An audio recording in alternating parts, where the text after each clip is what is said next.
Pasangan calon presiden dan calon wakil presiden Prabowo Subianto Gibran Raka Buming Raka makin kokoh elektabilitasnya melewati elektabilitas calon presiden, calon wakil presiden lain. Ya, dari hasil survei yang diselenggarakan Lembaga Survei Indikator Politik Indonesia, Partai Gerindra yang mengusung Prabowo Subianto bersaing ketat dengan PDI Perjuangan yang mengusung Ganjar Pranowo. Adakah tren ini akan berlanjut jelang pemungutan suara tanggal 14 Februari mendatang?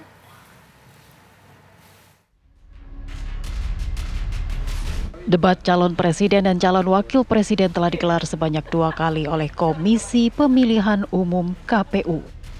Selepas debat yang berlangsung 12 Desember dan 22 Desember 2023, Lembaga Survei Indikator Politik Indonesia merilis survei yang isinya pasangan Capres dan Cawapres Prabowo Subianto, Gibran Raka Buming Raka makin jauh mengungguli kedua pasangan Capres dan Cawapres lainnya, yakni Anies Baswedan, Muhaimin Iskandar, dan Ganjar Pranowo Mahfud MD. Dalam survei yang digelar Indikator Politik Indonesia via telepon pada periode 23 hingga 24 Desember 2023, pasangan Prabowo Subianto dan Gibran meraih angka 46,7%. Pasangan Prabowo Subianto Gibran Raka Buming Raka masih meninggalkan pasangan nomor urut 2 Ganjar Pranowo Mahfud MD yang meraih 24,5%. Berselisih tipis dengan pasangan Capres-Cawapres nomor urut 1, Anies Baswedan Muhaimin Iskandar, yang mencatat elektabilitas sebesar 21%. Sedangkan pemilih yang tidak tahu atau belum memutuskan sebanyak 7,8%.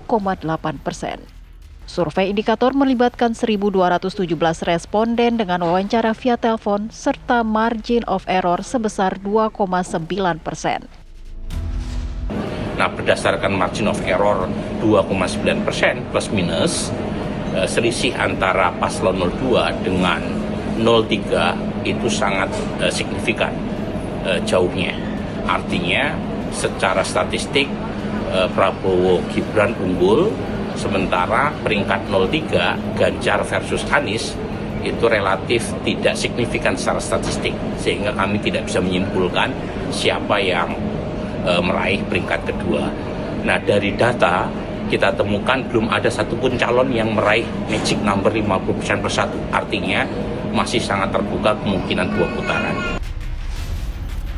Sedangkan posisi PDI Perjuangan masih tetap dipilih oleh sebagian besar responden dengan tingkat elektabilitas sebesar 19,1%. Berselisih tipis dengan Partai Gerindra 18,2%. Sedangkan Lembaga Survei Poltreking juga menempatkan pasangan Prabowo Subianto Ganjar dengan prosentase di atas 40%, yakni 46,1% dalam survei periode 29 November hingga 5 Desember 2023. Sedangkan Ganjar Pranowo dan Mahfud berada di angka 27,6%. Berselisih tipis dengan pasangan Anies Baswedan Muhaimin Iskandar yang berada di urutan ketiga, yakni sebesar 24,4%. Keunggulan pasangan Prabowo Subianto Gibran Raka Buming Raka juga terlihat dari hasil lembaga survei LSI Deni JA. Dari hasil survei periode 20 November hingga 3 Desember 2023, pasangan Prabowo Subianto Gibran meraih angka 42,9%.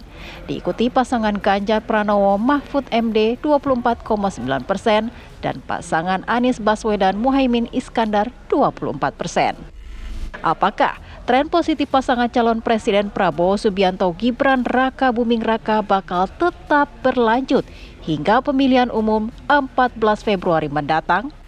Dan mungkinkah PDI Perjuangan tetap kokoh sebagai partai pemenang pemilu tanpa harus khawatir disalip Partai Gerindra yang kian hari meningkat elektabilitasnya? Tim TV One mengabarkan. Posisi calon presiden dan calon wakil presiden Prabowo Subianto Gibran Raka Buming Raka makin kokoh pemirsa. Elektabilitasnya melewati elektabilitas calon presiden dan calon wakil presiden nomor urut 1 Anies Muhaimin dan juga nomor urut 3 Ganjar Mahfud. Dari survei yang diselenggarakan Lembaga Survei Indikator Indonesia, Dan beberapa lembaga survei lain seperti LSI, Denny JA, dan juga Poltreking mendapati hasil di mana pasangan Prabowo Gibran unggul dari dua pasangan capres-cawapres lainnya. Sementara Partai Gerindra yang mengusung Prabowo Subianto makin bersaing ketat dengan PDI Perjuangan yang mengusung Ganjar Pranowo. Adakah tren ini akan berlanjut jelang pemungutan suara tanggal 14 Februari mendatang? Untuk membahasnya telah hadir di studio peneliti survei indikator Bawono Kumoro. Selamat sore Mas Bawono. Sore Mbak. Dan juga telah terhubung di luar studio ada Direktur Parameter Politik Indonesia Adi Praitno. Selamat sore Mas Adi. Baik, mungkin saya mau ke Mas Bawono terlebih dahulu. Bagaimana Mas hasil survei terbaru nih dari elektabilitas Capres-Cawapres? Ya, kami baru merilis survei telepon yang kami lakukan 23 sampai 24 Desember kemarin. Jadi ini survei yang dilakukan 1 hari setelah debat kedua berlangsung gitu ya. Kenapa melalui survei telepon? Karena ingin kita melihat secara cepat gitu ya. Apakah ada dampak elektoral dari pelaksanaan 2 kali debat oleh KPU terhadap dinamika elektoral masing-masing pasangan calon gitu ya. Kalau kita lihat memang tidak secara umum tidak ada dampak yang besar gitu ya dari 2 kali pelaksanaan debat capres dan cawapres terhadap peningkatan atau penurunan elektabilitas pasangan calon gitu ya. Artinya tidak lantas menimbulkan adanya volatilitas pergerakan suara secara besar-besaran dari pemilih ketiga pasangan calon ini. Nah, kalau kita lihat memang misalnya kita lihat data dari survei nasional yang kita rilis di awal Januari, survei tatap muka yang kita lakukan secara nasional, memang ketiga pasangan capres ini dan cawapres sebenarnya sudah memiliki strong voter yang kuat. Gitu ya. Ada rentangnya itu antara 75 sampai 81% bahkan kalau pasangan calon nomor 2 gitu. Jadi memang strong voter ini adalah mereka kan yang mengaku hampir tidak mungkin atau kecil kemungkinan untuk mengubah pilihan apapun yang terjadi selama masa kampanye, termasuk dalam hal debat gitu. Nah, inilah yang kemudian membuat debat ini hampir tidak memiliki dampak elektoral terhadap dinamika pasangan calon secara besar gitu ya, menciptakan volatilitas tadi. Memang debat ini kemudian lebih akan menyasar kepada undecided voter. Nah, tapi kalau misalnya kita lihat Prabowo Subianto Gibran Raka Buming Raka ini jauh unggul sekali, 46% ke atas. Kemudian disusul dengan ada selalu berkejar-kejaran lah antara Anies Muhaimin, kemudian juga dengan Ganjar Mahfud. Nah, apakah tren ini tampaknya memang sama dari awal sekali? Oke, kalau Prabowo kita lihat dari beberapa hasil lembaga survei tampaknya memang unggul ketika sudah diumumkan nama-namanya setelah sudah ada pengumuman dari KPU. Nah, untuk 2 nama yang lainnya apakah ini tetap konstan seperti ini? Ya, memang yang menarik sekarang adalah kompetisi elektoral itu ya antara pasangan 01 dengan 03 itu antara pasangan Amin dengan Ganjar Pranowo Mahfud MD. Di 2 kali survei yang kami rilis terakhir itu jarak elektabilitas antara kedua pasangan calon ini sebenarnya berada dalam margin of error.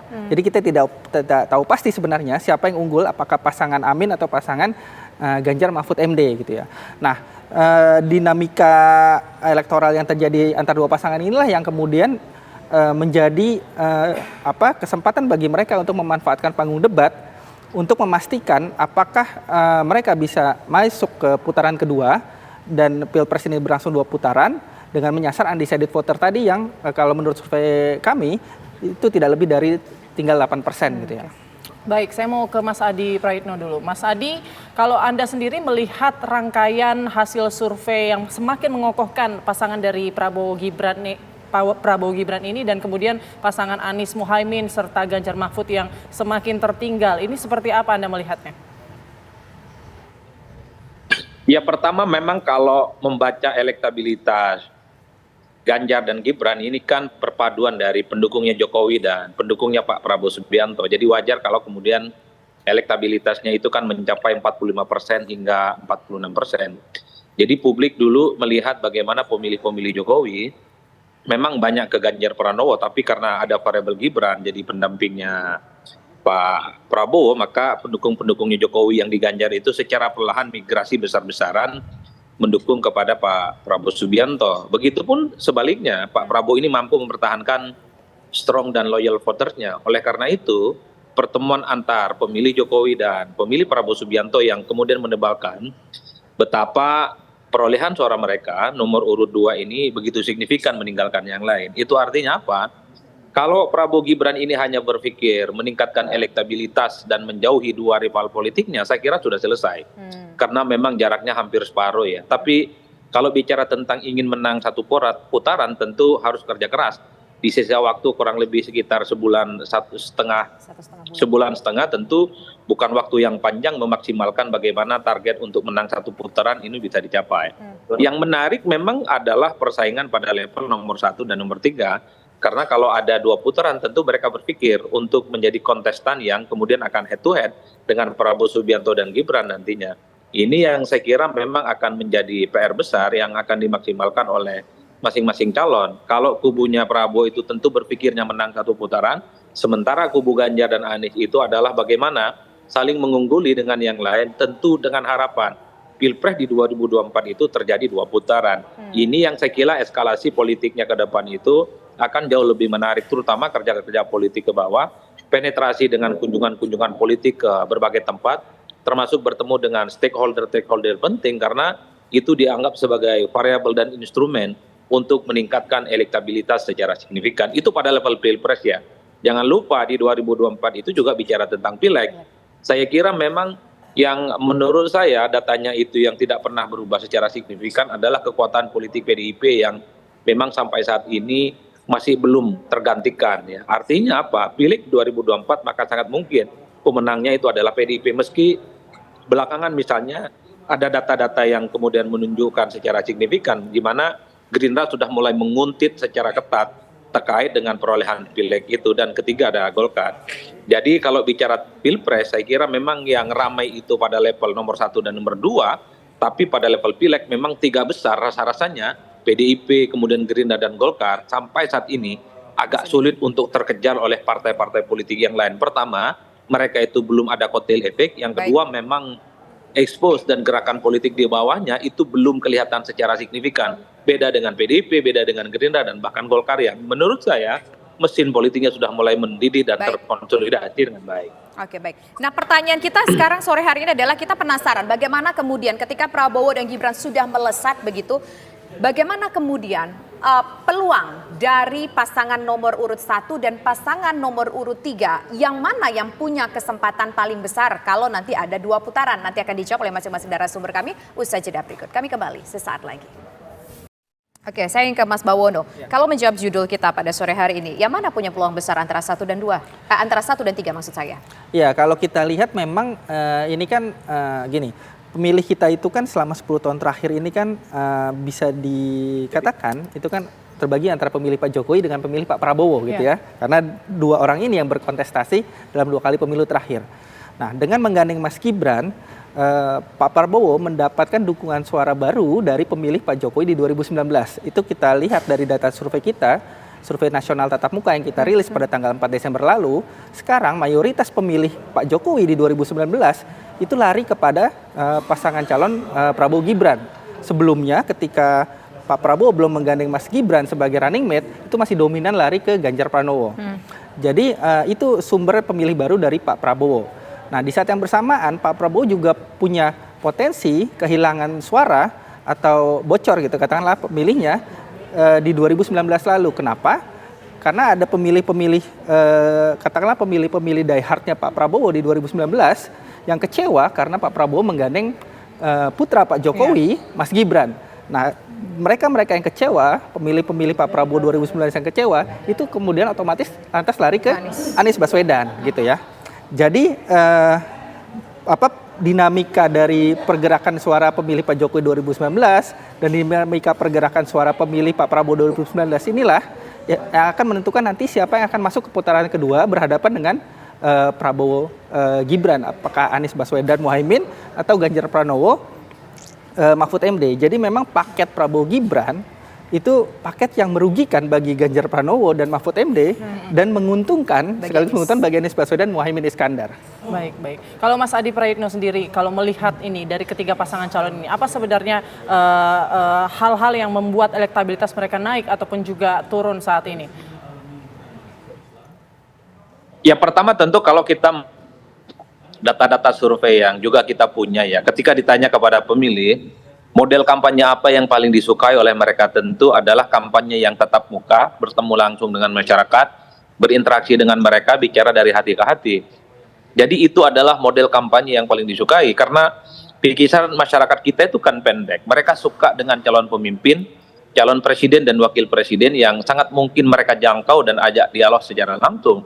Saya kira dalam waktu sekitar 1,5 bulan ini masih bisa dimaksimalkan oleh masing-masing kandidat ya untuk bisa meningkatkan elektabilitas. Tentu terutama kubunya Ganjar dan kubunya Pak Anies yang saya kira memang kekuatan politiknya terletak pada kunjungan-kunjungan politik yang tersebar dari ujung Pulau Jawa dan Pulau Non Jawa, itu satu. Yang kedua tentu harus bisa menciptakan pasar politik yang baru.